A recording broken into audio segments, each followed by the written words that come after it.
Alright guys, just got done installing the 72 volt lithium halides in the cart. Some things personally do not like for this drop-in ready system is this is the standard precedent T-bar for the battery configuration this way.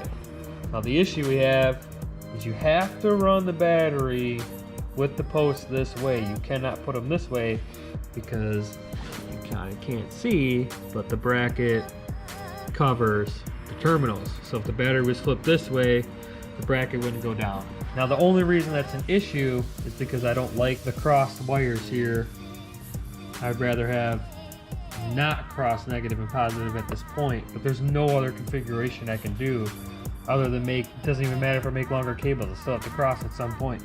So other than that being the only complaint, we're about to see how these things perform. Pretty close, and the cart's coming together.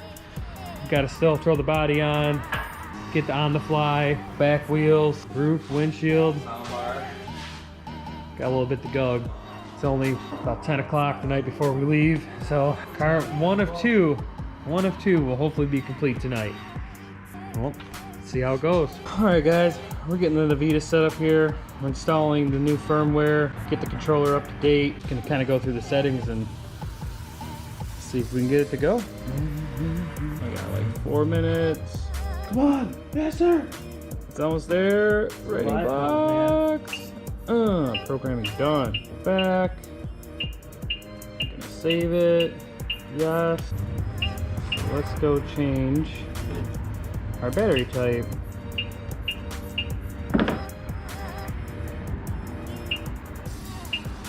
We're gonna try the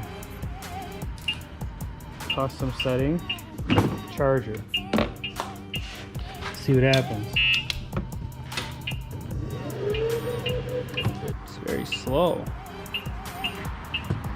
I'm gonna do this.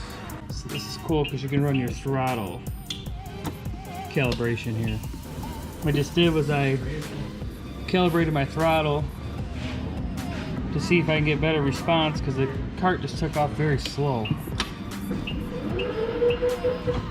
Nope. Still running slow. Let's see if I go to my settings. Oh, found the issue, bro. On the fly programmer is locked. Where's my keys?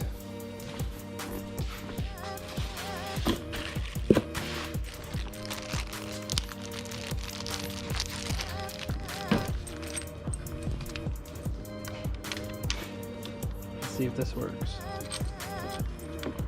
Get this unlocked.